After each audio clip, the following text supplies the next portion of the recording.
broadcast from my office in Bexley. Hope you can see the lovely backdrop. I've been told that the little bottle of vodka you can see on the carpet behind me was the world's best vodka 2010. Looking forward to having a go at that at some point. But within TA, so other things are occupying our minds right now.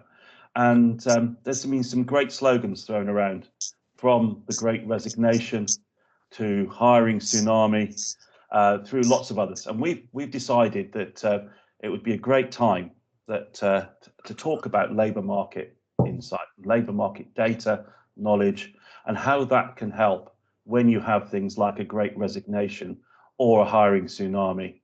And the format that we thought we'd run with is to showcase 3 organisations that have used Labour Market Insight or are about to start using Labour Market Insight. So take you through a story that is an established user, a user that's getting up to really fast-paced use of labour market data, and a new user who's looking to impact their business with Horsefly.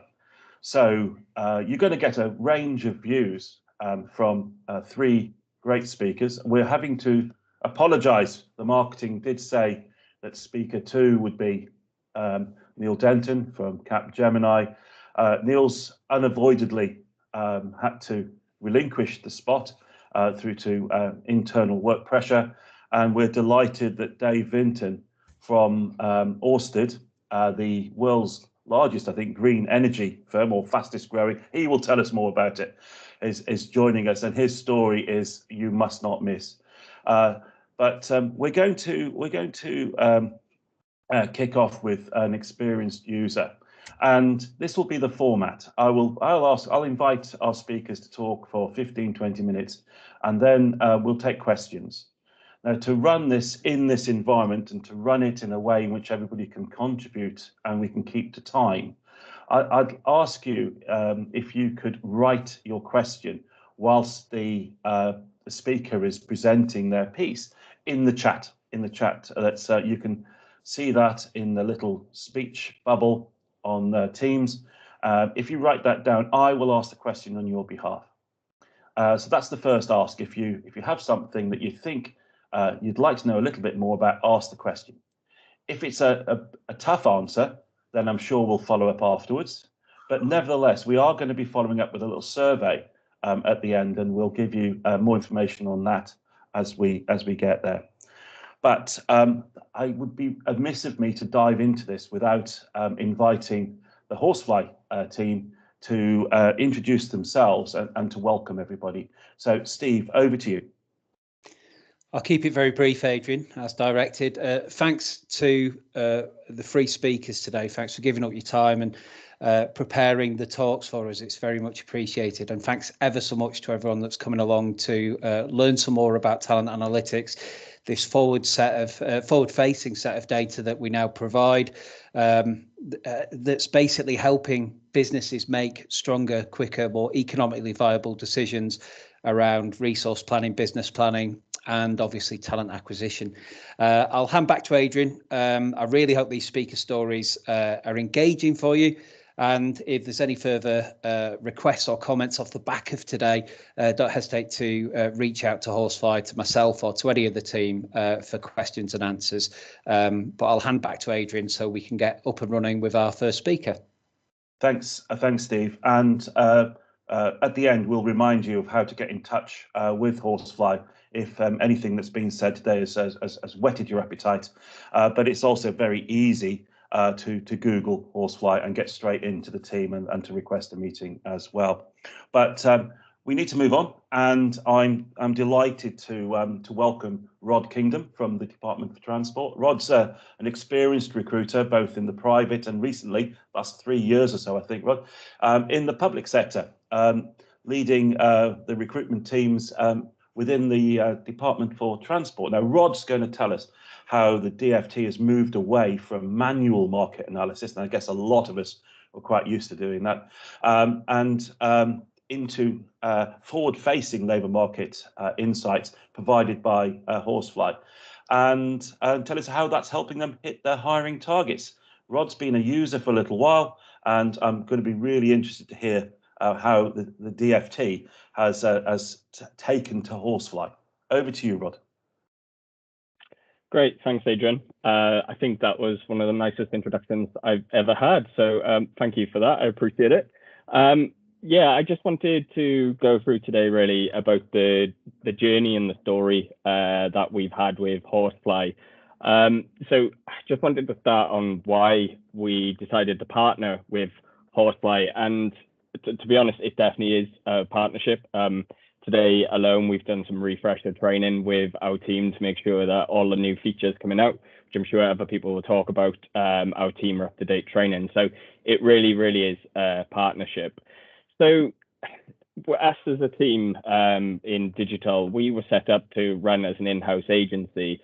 And first of all, we recruited for all the agencies across the DFT family.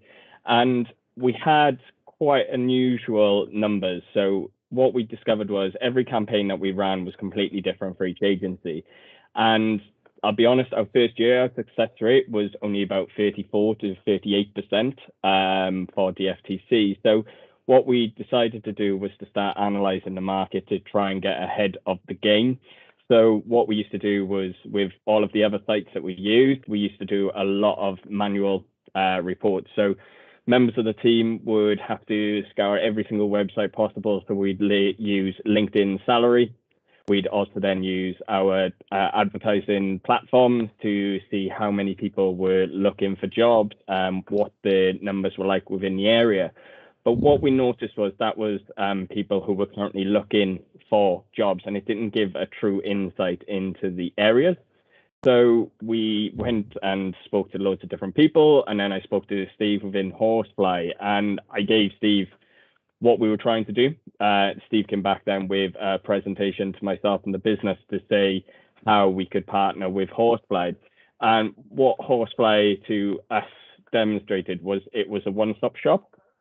So whereas before we'd have to go onto every single website, get a little bit of data, put it into our own graphs, this used to take between 30 minutes and an hour, depending on the level of job, that within 30 seconds of clicking search on Horsefly, it was actually pulling back a detailed report for us, and it done everything. So we originally started using Horsefly just in digital. So when we trialed it, so we trialed for a few months to see if it was worth us doing. So we started by just using a simple Horsefly report when we knew a campaign was unsuccessful. And what the reason for that was, we were then comparing our campaigns data versus what the Horsefly data was producing. Because when we would go into a recruitment discussion with our hiring managers and we were saying, look, this campaign is going to be hard to fill, we always used to get asked, why? Where's the proof? Where's the evidence? So this is where we changed our use of Horsefly straight away. And we start looking at Horsefly as more strategic partner now, rather than a reactive MI and proof. So what we do, we pull a report when we get to know what campaigns are coming. We then go through the data. So we'll look, a prime example, Swansea is really hard for us to recruit at the moment. So what we'll do is we then use the data to say, look, we've got this campaign, there's only 10 within the area, 6 already work for us, and they work for our competitors, and here's where they are. But if we expand the search function, if we expand it to say South Wales on our adverts instead of Swansea specific, we will then start targeting the Cardiff, the Newport. And what we do is to demonstrate that, we'd be like, look, there's an extra 100 people in Cardiff, an extra 50 people in Newport. So let's start pushing the field. So just that data kind of just showed our hiring managers, one, we know what we're talking about. So when we were suggesting other changes to make to the advert, to the recruitment approach, we kind of had the basic data from Horsefly behind us. So what they then started to do is trust us a lot more. And we've seen some fantastic results since. So we started using that. We then signed into Horsefly for 1 year, and we partnered with one of our agencies, DVSA, which I will talk through in a few minutes of how they use it, because they use it as a more workforce planning rather than just a recruitment tool like my teams use it. So we've done that with Horsefly. It's been fantastic. But now what we're doing as well with Horsefly, we'll start looking at future work. So a prime example, we're struggling with cloud throughout the whole of the UK, recruiting within digital, because it's obviously a newer technology. There's not the long-standing people with experience. So what we've started to do is look at areas of the UK, universities, all of that, to actually start partnering up. So we're now even going down the route of using Horsefly as a future tool for us to start setting future strategies, because the data is showing, compared to normal technologies, cloud isn't there in the UK, or it's a very low percentage. So we need to grow our own. But again, when you just say that to a hiring manager, there's no proof. So Horsefly to me and the team is proof, which has been fantastic. Then our DVSA, they use it as more of a workforce planning. So when they know of a role coming up, obviously we're part of the civil service, so we're quite restricted in our salary bandings. So there are exceptions where we can use allowances. We use now the new DDAP pay framework, but for us to put an allowance on a campaign, we actually have to have justification, so market insight, and this is what Horsefly does for us. So when we pull a campaign, it will show exactly what the average is of the area, and it shows then that actually we're below, we're above, or we need to add a £5,000 allowance to just bring us in to be competitive. So we use it for that side. We then use it again as a more strategic location roles.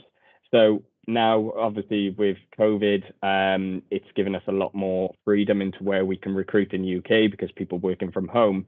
But a lot of our agencies have multiple sites.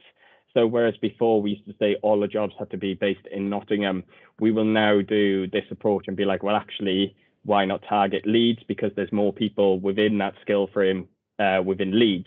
So now we'll put our adverts to external adverts on like Total Jobs, CV Library, and LinkedIn to be based at Leeds, but actually they can be based at any area. So we're actually now targeting candidates through using Horsefly, which is fantastic.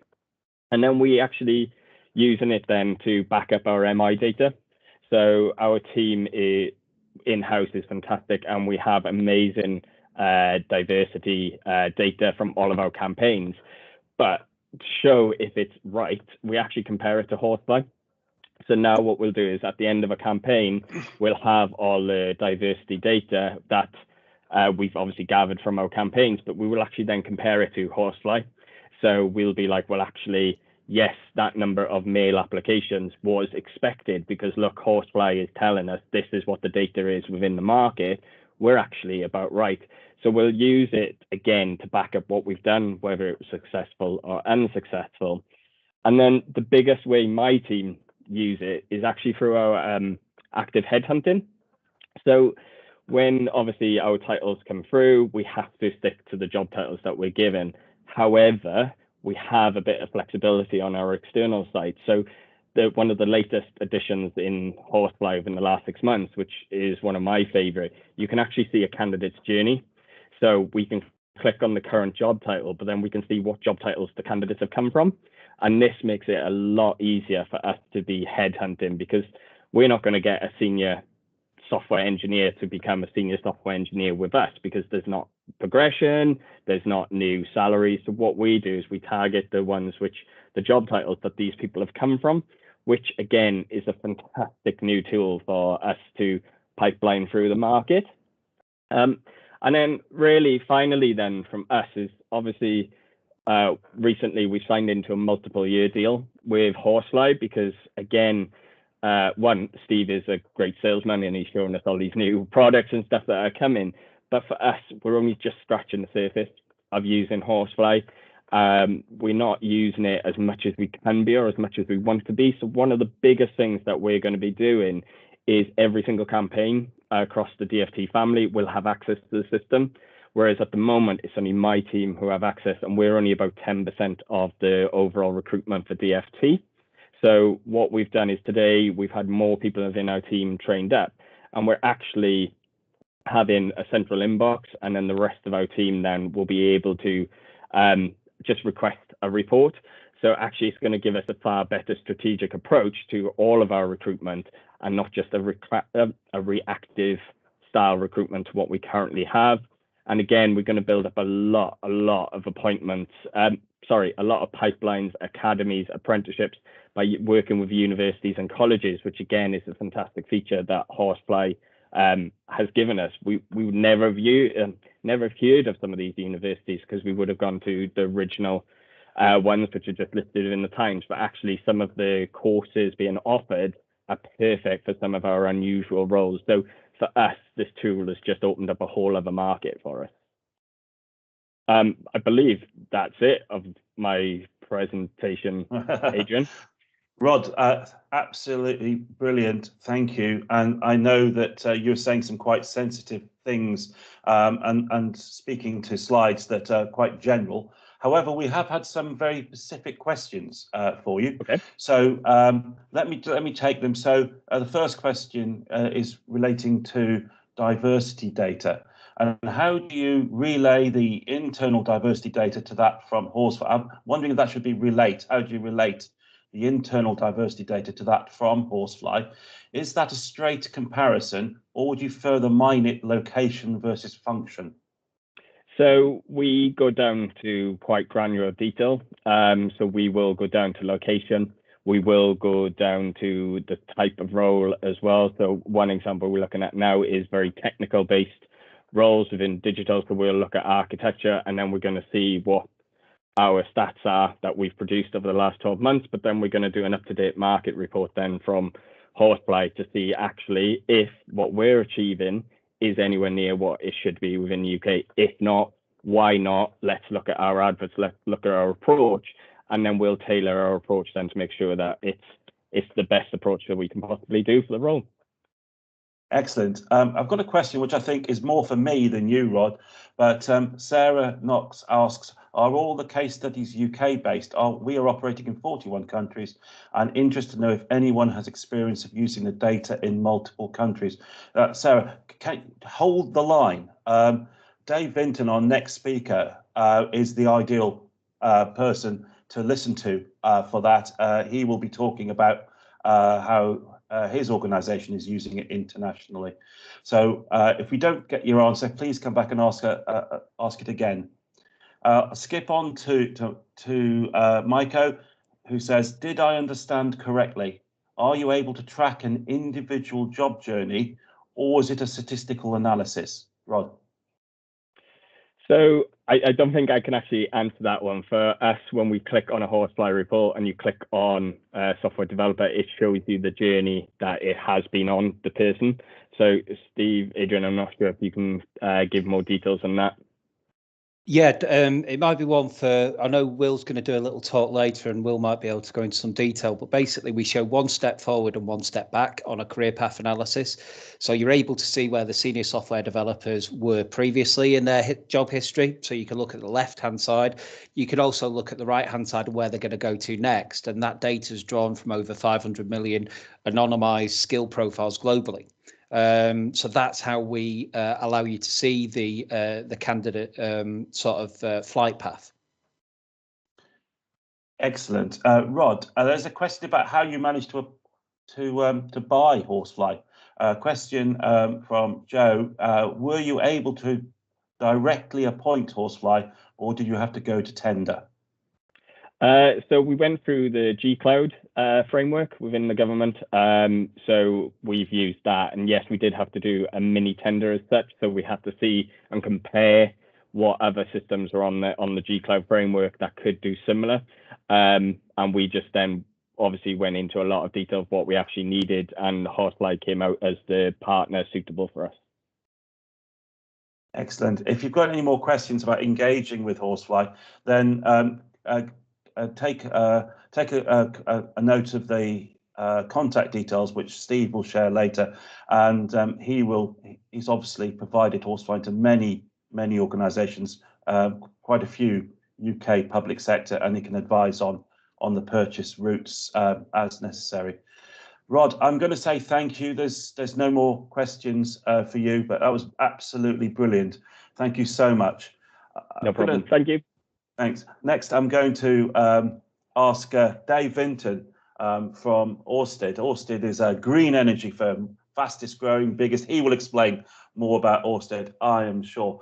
But Dave's a well-known figure in the TA field. He's a member of the RL 100, colleague of mine there. And he's been pushing labour market insights into Orsted's global strategy. And he's going to tell us a little bit more about the success of that. But he can do it in multiple languages, fluent in Italian and Dutch, but he's going to be speaking to us in English, I hope. One of the best stories I've heard is that the board at Orsted are crediting Dave and Horsefly for amazing savings against in their talent strategy. And hopefully Dave will give us a little bit of an insight into how Orsted, being a global firm, is using the insights that Horsefly provides. Dave, over to you. Great, thanks, Adrian. And do you have my slides, or shall I drive myself? I'm happy to. You can drive yourself. If there's a tech issue, I'll step in with them. But why don't you drive yourself? I'll drive myself. So give me a moment, share my window, and then I'm right with you. So wanted to talk a bit about how we use Horsefly, and then what it's enabling for us as a business, which is where I think the really interesting work is. So if I share up, and hopefully you can see, Adrian, give me a nod if you can see my slides. Yes. Brilliant, lovely. So I want to talk about how we're building a workforce planning capability in Orsted, almost from a standing start, and how we're using that to plan for market entry in Poland and the Baltics. I will talk about where that's gone since I last put this presentation together, and how we're now starting to use this towards the back end of the presentation as well in all of our global markets. So if I give you the elevator pitch for Orsted as a company, which you may not have heard of, Orsted is one of the leaders in renewable energy. We used to be an oil and gas company. Since then, we have stripped our carbon emissions by 96%. So this is why we've also been awarded the most sustainable company in the world. We're the global leader in offshore wind, and we are on track by 2025 to be completely carbon neutral, to emit no carbon whatsoever. So this is where we're going as a company, but our ambitions are much wider than that. So from a European base, we are aiming to create a world that runs entirely on green energy, to take the technology and the capabilities worldwide. And so we're growing in lots of new regions as part of our goal to be the world's first green energy super major, so equivalent size to an oil and gas super major. That's our aim, that's our ambition, that's where we're going. And that throws up some challenges. We're now growing in markets that are completely new. So I'll talk specific about Poland, because this was our entry point for Horsefly. So Orsted's been awarded contracts for 2 major wind farms in the Baltic Sea off Poland that will power 4 million homes with green electricity. They're the first ever offshore wind projects in Poland. So this market does not exist. And to give you an idea about the scale of this is 2.5 gigawatts. There's a commitment from the Polish government to have a minimum of 11 gigawatts by 2040. We think there is a capacity to have 4 times that offshore wind production in Poland. We think it's a huge market. And so what I want to say is this is not a standalone project. This is for us an entry point into a strategically important market for us. And that's where we're coming in. This, however, throws up some significant challenges for us. The first problem is this, that there is no existing offshore wind market in Poland. We can't go and hire from our competitors because we don't currently have any. So that makes it interesting from a workforce planning perspective. Secondly, what we don't have is we don't have an understanding of the market. What are the skill sets and competencies in Poland that can be used to develop that business? Nobody knows because we haven't been in Poland before.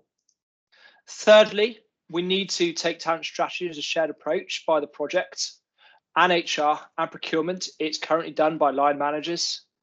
And then finally, this is where it really begins to bite for me.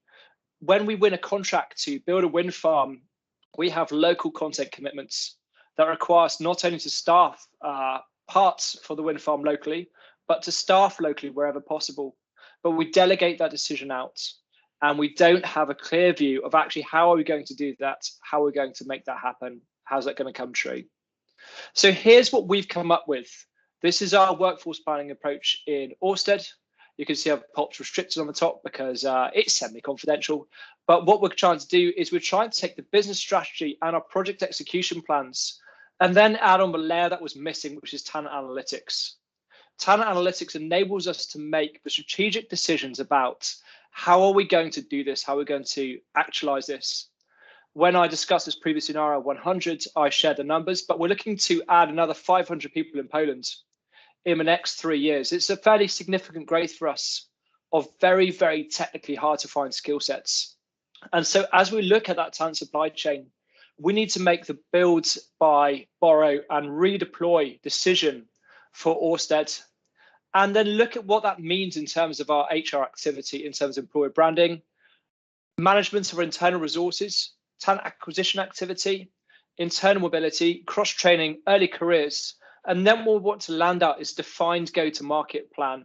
We've got a really clear staffing plan that stretches across multiple years, talking through how we're going to build and how we're going to grow in a new geography for us.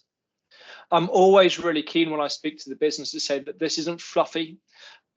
This isn't a sort of HR language. There'll be measurable outcomes and deliverables for this in terms of reducing our time to hire, reducing our cost per hire, significantly impacting our over-reliance currently on expatriates and having more local staffing. And we want to be able to manage quality of hire and the performance against financial forecasts. And so this is important for us. This has bottom line implications. We want to be able to say to people, look, what we're doing here actually saves the business money. It has a meaningful and a tangible impact upon this. And actually the cost differential, if we hired someone in Denmark where we're headquartered versus Poland, our analysis powered by Horsefly says that that person in Poland's 54% cheaper. So actually every hire we make is a significant cost saving. And as you start to scale that up, that number becomes big and it becomes big quickly. Here's what we're doing and here's what we've done. This is the pilot. I'll talk through the actual implementation. The first thing is that HR are now an embedded part of the project team. We've got something to bring to the table. I sit in the project team for Poland. I work alongside them and I help them realize and actualize that staffing plan. I help take that project plan and turn it into a reality. Secondly, what we're doing is rapid talent market analysis. Rod touched on this. I can get reports from Horsefly in 30 seconds to say, where does that skill set sit? What's the relative experience level? What's the compensation level? Where should I put that skill set in Poland? I can do that quickly. I can provide rapid talent market analysis. And finally, we're using this to look at internal talent pipelining, saying, where are the gaps? Let's build it in and let's start to build a total go-to-market plan for this. And this is where my slides failed previously, so let's hope they work. The first thing that we're doing is we take in our demand. We take in the demand for what the staffing is. And I'm always keen to say to people that the forward view of workforce needs does not need to be exact. As long as I have an idea of the types of skills you need to hire, I can help you. Secondly, digital tools, and the digital tool here is Horsefly, where I can assess really quickly what's the local talent market availability, what's available and adjacent skill sets, where can I find the people who've got skills, where can I look at cross-training, and then I've got benchmarks external data. And really where this is so helpful for us is I come to the table of information that business does not have. I'm able to say the relative skill pool here is X and equates to the skill pools that we know, which are Y. And here's what the cost differential is. Here's the experience level. Here's where they work. Here's where they went to university. Here's a career path. I can actually go in with data. We're not working on assumptions. We're working on data. The next thing is we have a dialogue around the staffing options. We talk about what are the pros and cons of different staffing models. Again, data-driven decisions. So rather than them telling me, I don't think we can find anyone in Warsaw or Gdansk, we can have an informed decision based around data.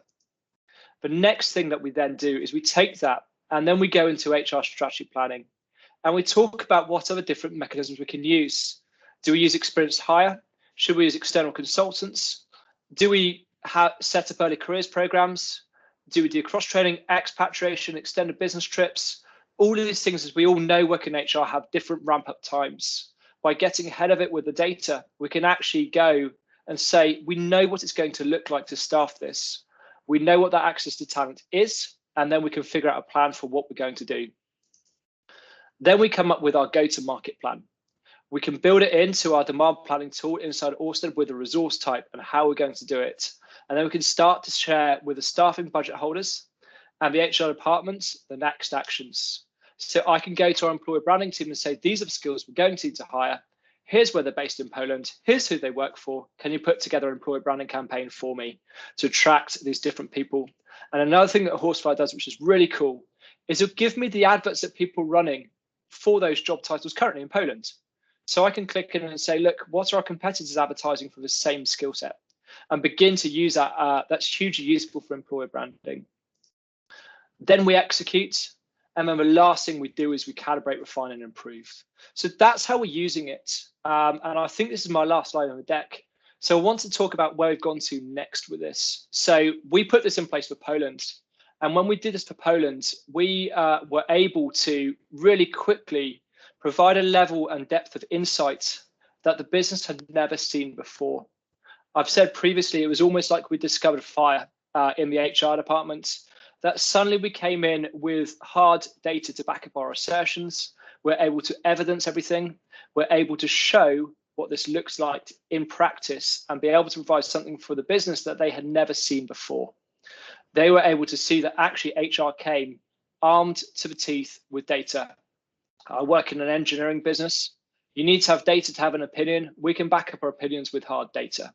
That is really important. What we're now doing is we're using Horsefly fairly extensively. I'm using it to look at our ramp up in the US, where we have 7 projects that the size of the Poland project. So it's a big market for us. Same scenario, no offshore wind currently. We're building off the first projects, but we've got lots and lots of work to do. And we're starting to ask some quite strategic questions like, where do we base offices? Where do we grow capabilities? What's the difference between placing it here and there?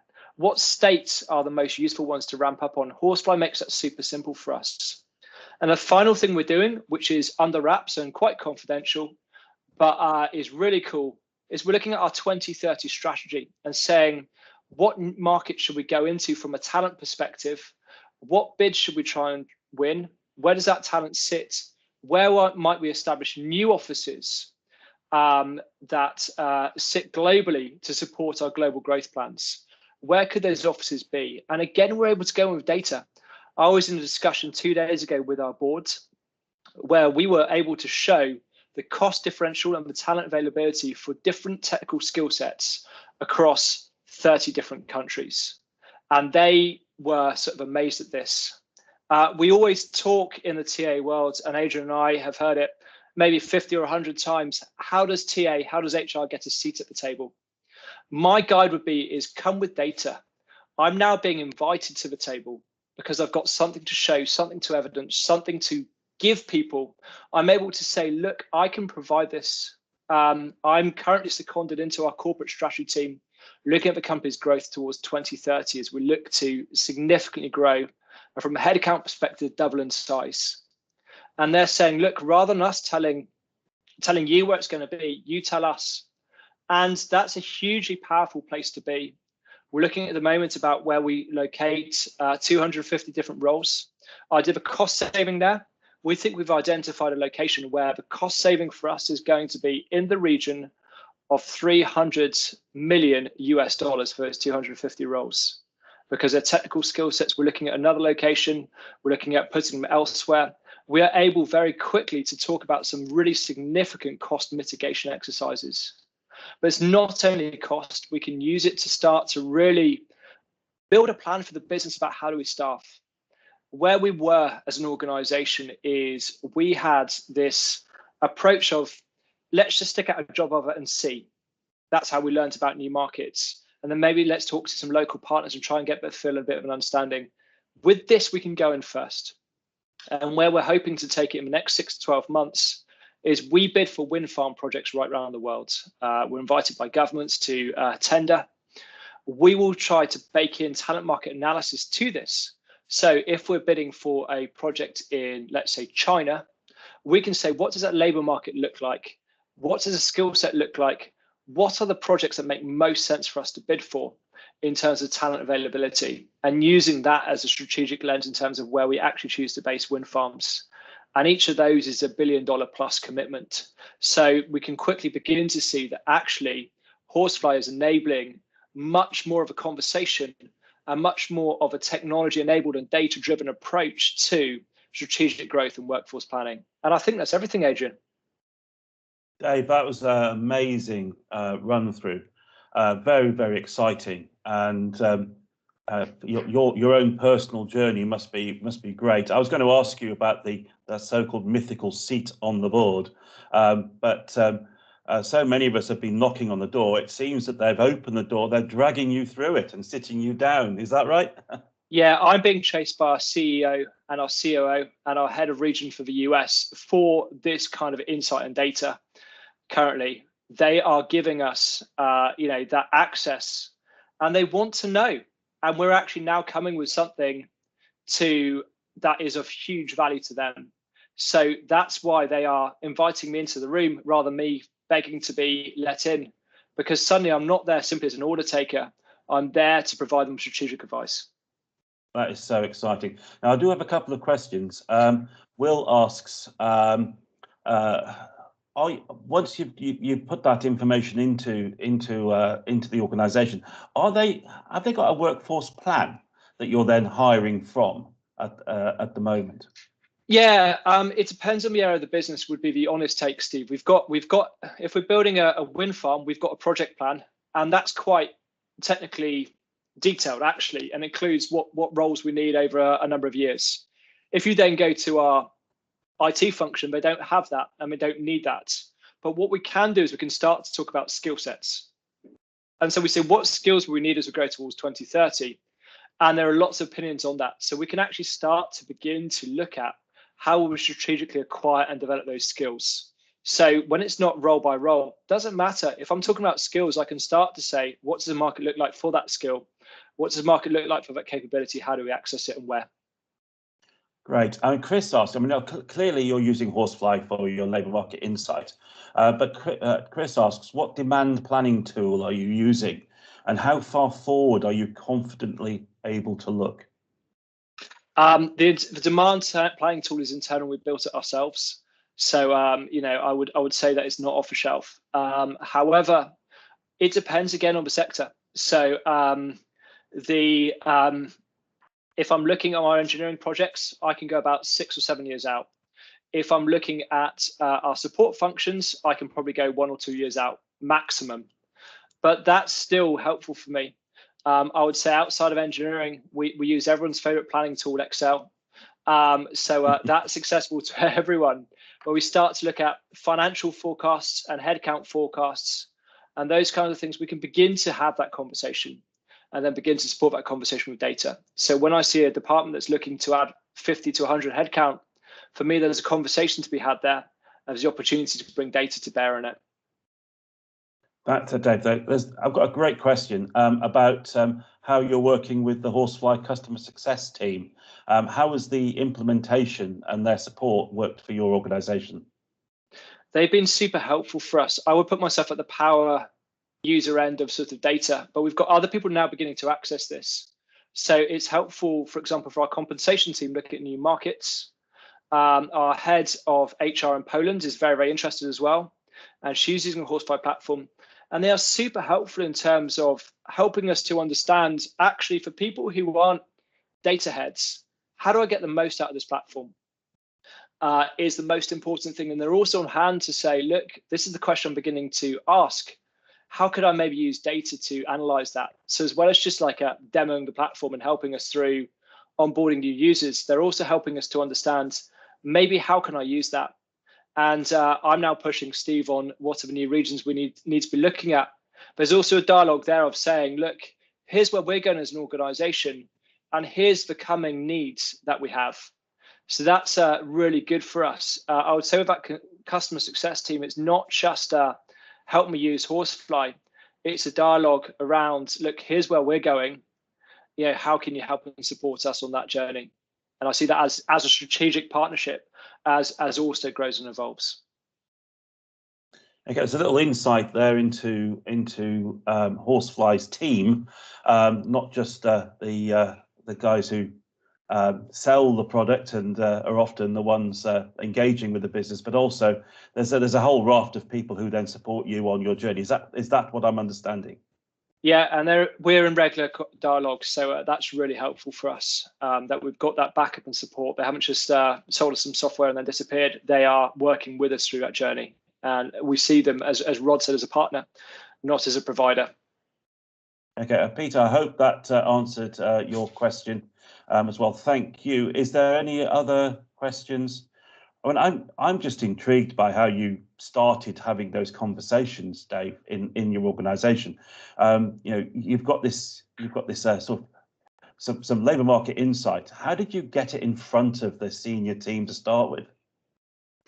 I think always my HR sort of career navigation tip is look at the problem area. Where is the problem that we are seeing in an organization? Where are we starting to find some real challenges?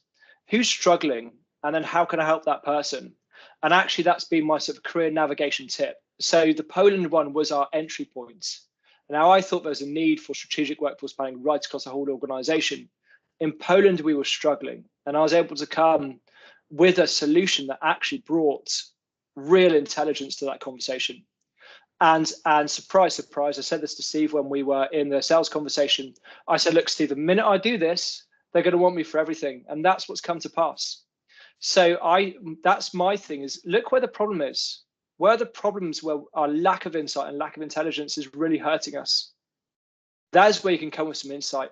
As you start to do that and really elevate the level of conversation, don't be surprised when people go, hey, we could use this in like 10 different ways. That's where we're at now. Excellent. I mean, amazing insight into using insight, if I can leave it at that. Thanks very much, Dave, and best wishes with that growth and those plans for making the world a little bit greener. Over now to Richard Burgess-Kelly. Richard is with SSCL. Now, SSCL is a joint venture between Sopra Steria and the Cabinet Office. Delivers a huge, wide range of business support services, including recruitment, HR, payroll, IT, contact centres, finance and accounting. It's a huge list. Now, they also deliver business transformation programs into the UK public sector, the police and the defence sector. And I was amazed to find out that they have a target to release £1 billion worth of savings. And this is the beginning of their Horsefly journey. Really excited to hear from Richard. Over to you. Hey, good afternoon, everybody. Let me just share my slides. If you could let me know that you can see my screen. That's looking fantastic, Richard. Cool, thank you. So welcome everybody. Hi, my name is Richard Burgess-Kelly. I'm the head of growth strategy for the recruitment and resourcing division of SSCL. As Adrian said, SSCL is a joint venture that was created by the Cabinet Office, who own 25% of us, and Sopra Steria 75% of us in 2013.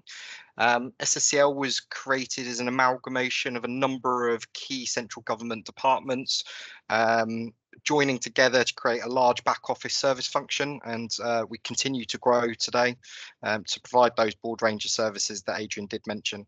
The vision, as Adrian has said, is to save the public sector purse string and enhance those services and improve the quality of life and protect people, the environment, and deliver better outcomes for UK citizens and businesses. We've sort of built a brand within a brand actually recently. So the recruitment and resourcing vision, we're trying to get our customers to select SSCL Resourcing as the government sector recruitment market leader, and engage us to engineer rigorous future-focused solutions that are going to measurably help with their digital and workforce planning transformation. Just to give you a bit of an overview of us year to date, where we are. So this is sort of the size, scale and complexity of the recruitment services that we support across government and police and defence clients. We get at the moment, 639,000 applications for, I think it's 4,570 odd job roles. We administer between us and the Cabinet Office is a psychometric assessment team. 201,000 selection interventions, and as a result of that, as the end of September, we've successfully delivered 35,781 candidates into new roles. So I just thought I'd just try and give you a bit of size and scale of the resourcing function within SSCL. So when I joined as a permanent employee back in March 2020, after working with SSCL and Sopra Steria Group as a contractor in other departments, I evaluated what our go-to-market strategy was. And if I'm honest, SSCL had a tendency of only tendering for the full suite of services. And when I say everything, I mean they wanted to get hold of their hands on everything. So we mapped out the services that we provided, added some new innovative products and solutions, and made them modular. Right, and what I mean by modular is a lot of these services and products that we now deliver are quite platform agnostic.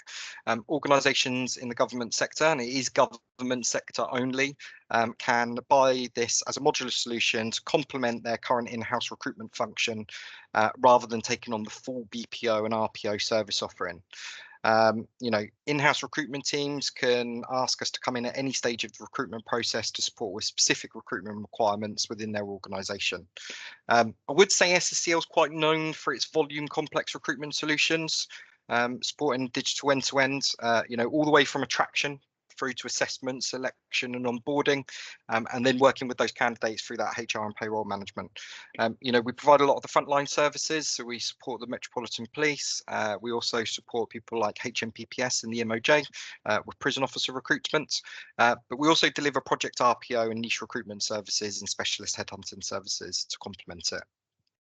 As you'll see right at the front end of this SSCL resourcing capability, we've actually added a complementary module of talent intelligence and insights. And one of those products that we are going to be using, because we're still an early adopter of this technology, is Horsefly. The resourcing evolution and what's changed for us. So the last 12 months have accelerated quite considerably some of the services and products that we utilise and use. There's also been a number of impacts from policies, changes and recruitment market impacts. We only need to go back sort of 12 months ago where we were all in a very different market, right, than the one we're in today. 12 months ago, we were in quite uncertain times with the COVID-19 pandemic. Not many organisations were hiring. There was lots of candidates per job role. It was an all-time high at one stage. We saw this quite reflective. So we supported DWP, who were identified as the fourth emergency service to respond to those economic and social pressures. There was a ministerial announcement that was made to increase the DWP work coach workforce by 13,500 staff by March 2021. They obviously had unprecedented times, unprecedented volumes of candidates could potentially be coming through. They chose SSCL as their recruitment partner to support. When I look at that type of campaign that we delivered versus where we are today, 12 months later, the polarity of the market has absolutely shifted.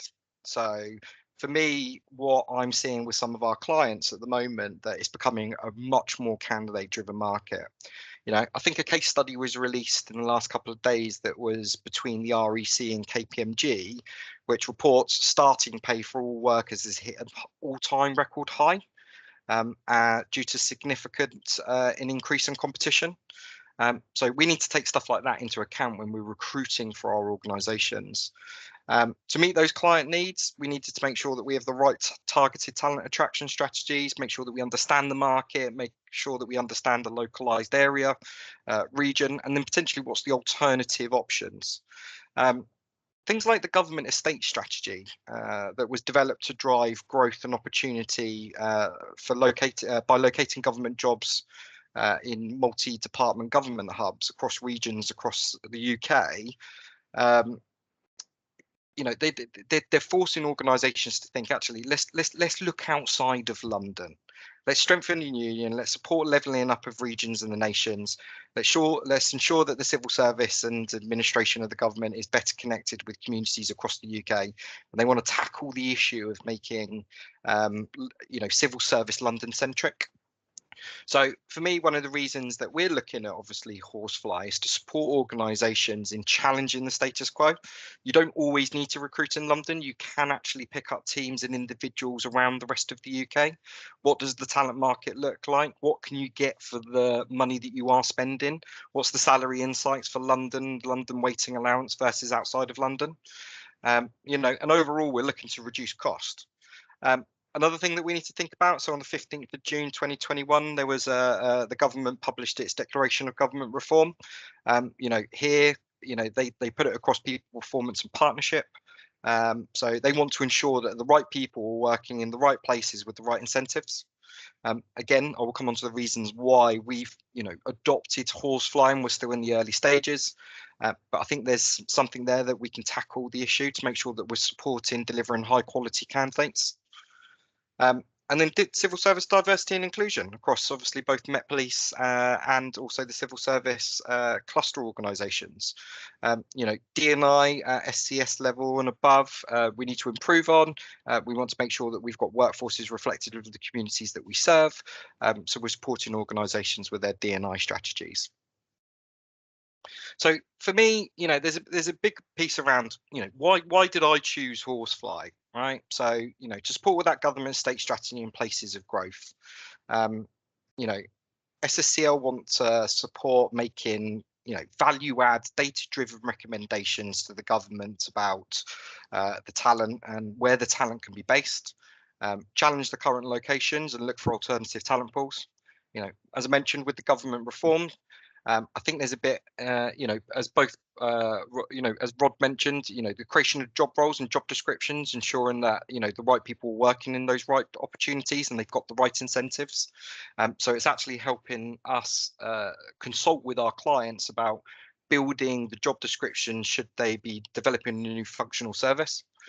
Online product, I've got to be honest with you, it's really simple to use. Both the gentlemen before me have expressed, you can download reports in 30 seconds. We're able to utilize those in PDFs, PowerPoints, and share them back with our customers. Future talent mapping, so talent mapping the market. So this is a chance for SSCL to build strength and relationships with our clients and get involved at an earlier stage of the recruitment process. This also actually helps us to qualify opportunities and be more informed business. So actually, when I'm taking the organisation through qualification of looking at taking on a new project, I'm utilising Horsefly to say, well, actually, can we deliver this in that particular local region? The last thing I want to do is put SSCL into an opportunity that we just can't deliver. Government versus permanent salary expectations. So, it's useful for us to have that salary comparisons at our fingertips. Similar to Rod, we would probably commission other organisations to go out and gather all of that data intelligence on our behalf.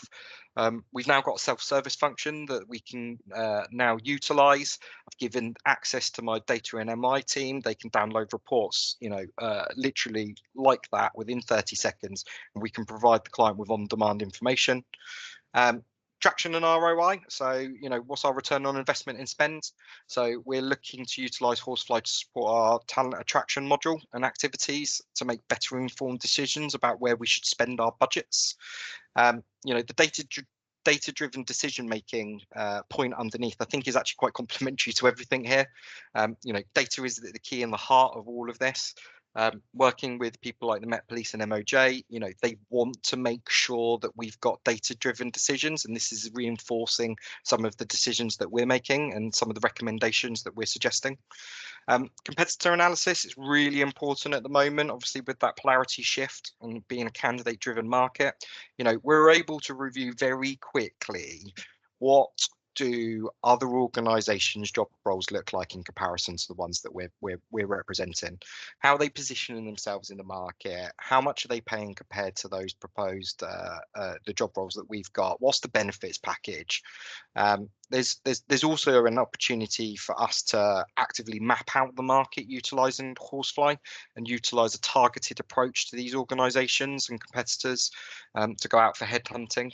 But we need to have some realistic expectations to say, let's go and target from this particular organisation rather than this one, because we understand, what the competition is offering. Diversity and inclusion, so supporting the D&I government agendas, we're able to compare the market by location and understand the inclusion landscape.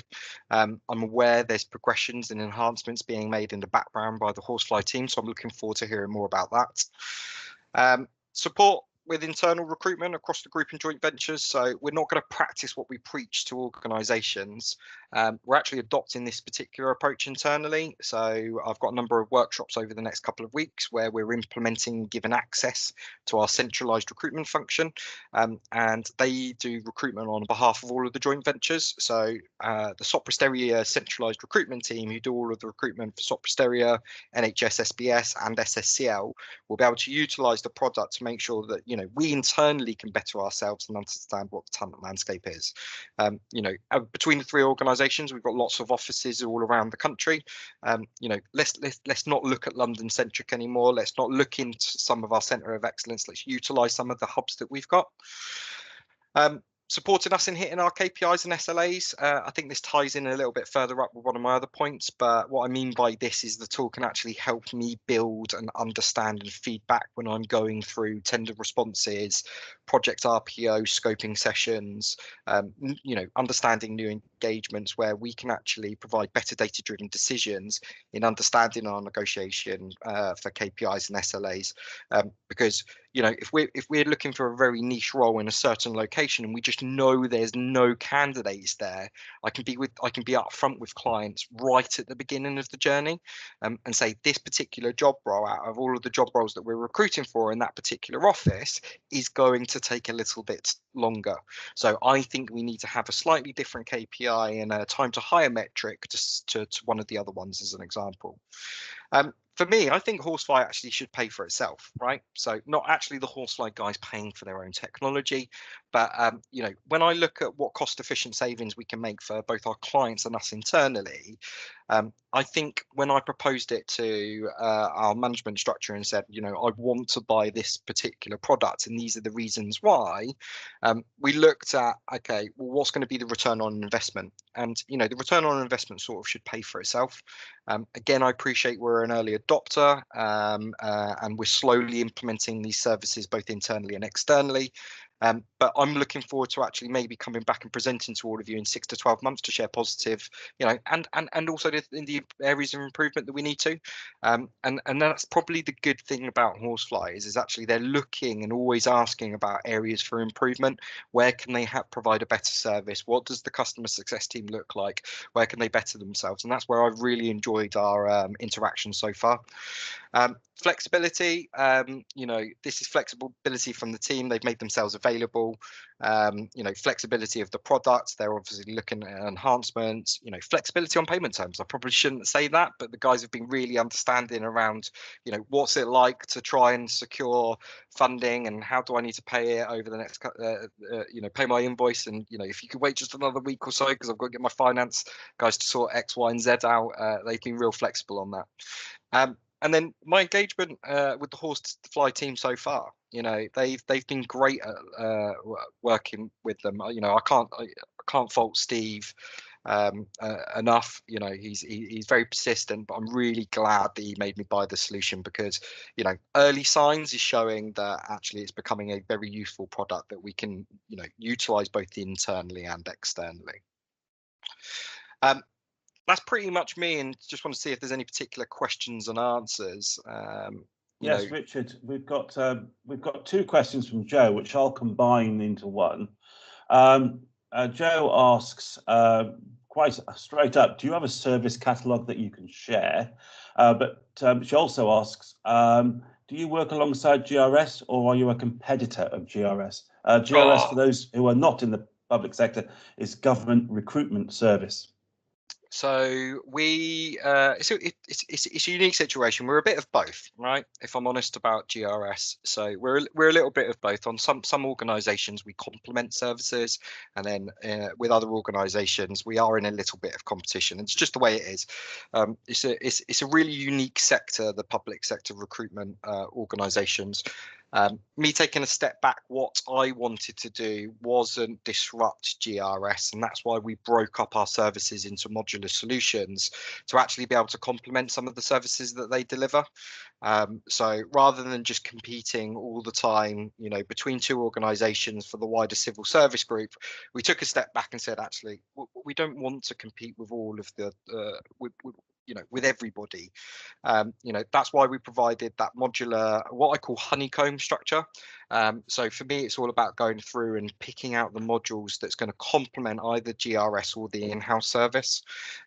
You know, and that's one of the reasons, you know, so GRS sits with DWP look after GRS look after DWP recruitment, but they came to us to support with their recruitment for the DWP work coach recruitment campaign.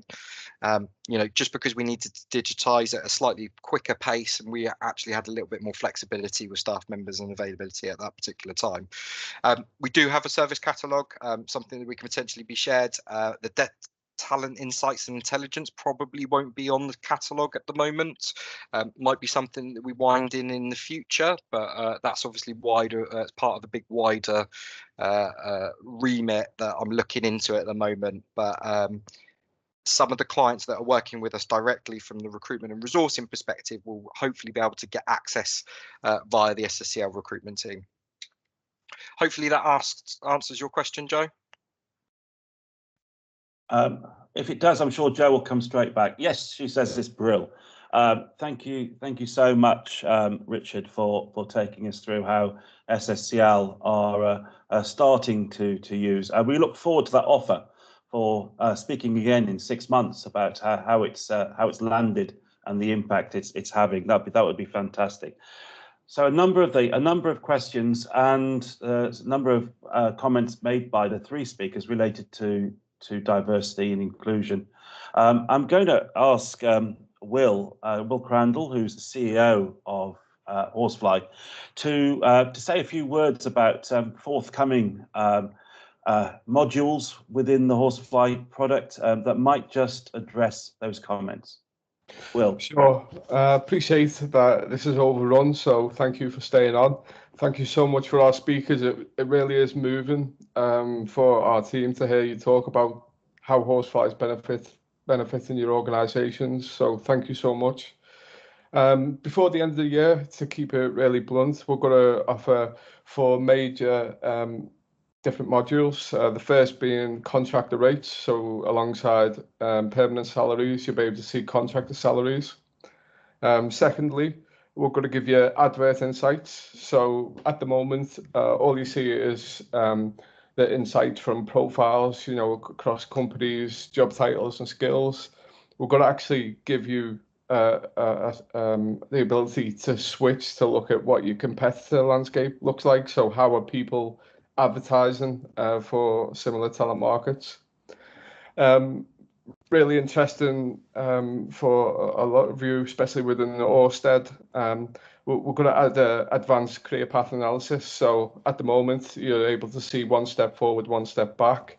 We're going to increase that to 5 or 6 steps either way. So, you know, that will really help with internal and external mobility opportunities, so you can understand which type of people can come into your organization across different roles, and also retain talent by giving them the career paths that they will, that they want to go on. You'll be able to offer that within your organization. And last but not least, we're going to be first to market with granular ethnicity insights. So this is massive for us. We've been working on it for 3 years. It's such a difficult project, and we've invested heavily, and this is going to, you're doing a search on Horsefly exactly as you are today. You're going to be able to see the ethnic breakdown of that market. So, you can assess your internal workforce to see how it's comparing to the external workforce across specific departments. you'll be able to set and understand the difficulty of achieving your D&I goals. And you can even use location strategies to achieve D&I objectives. So which locations are optimum for achieving specific objectives that your business have. And there's a whole ream of other things that we've identified. But yeah, just to finish off, all our clients have given us these ideas for the product enhancements. And, you know, we can't thank you enough, and we look forward to releasing them before the end of the year. So, well, that might actually answer a question from Joe, who says the ethnicity data, will it be available this year or next year? It'll be available before the end of this year. So, yeah, that'll be available then. Looking forward to that. I have been privileged enough to see a draft of what that might look like, and it looks amazing. I think it's a game changer in this space. So please do keep everybody informed as that comes through, Will. I'm sure they're going to be really excited. Everybody, this webinar has been one to try to introduce those who are not familiar with labour market insight and talent analytics into what it can do, the power of information and data. I think we've heard that it enables you to take a front step, a foot forward, taking TA to the table, taking strategic information into the boardroom, or the management committee. I think it's been a really, really useful and timely, with over 1.1 million vacancies, with I think somebody said there was 34,000 recruiter vacancies out there at the moment. I mean, these are just staggering numbers. And if today has helped you think about how you can use talent analytics data relating to the employment field a little bit better in your organization, then that's been fantastic. Huge thank you to Rod, to Richard, and to Dave for sharing their experiences. Will's whetted our appetite, and I'd like now to hand back to Steve, who will explain how you can find out some more about this if you want to. Over to you, Steve. Yeah, just to echo what you've said there, Adrian, thanks ever so much to our fantastic speakers today. I think there's been 3 completely different talks that's shared different parts of the Horsefly story with our audience. So hopefully it's been interesting. If you do want to learn more about Horsefly, just you can find us on LinkedIn. Obviously, we're online on the Horsefly website, and you can register for demonstrations on there. Feel free to connect with myself on LinkedIn should you wish to do so. It's under Steve Bebbington Horsefly, and I would love to hear from anyone else that would like to see one-on-one information against a key challenge or a critical problem for your organisation. Happy to look at the way we can support you. Adrian, back to you to close everyone out and give some little bit of time back, possibly. Thanks, Steve. As the way they do it on stage, I've been Adrian Thomas, and this has been a Horsefly webinar. Thank you so much for attending. Goodbye, everybody. Cheers. Thanks, everyone. Take care. Thank you. Bye-bye. Cheers. Bye.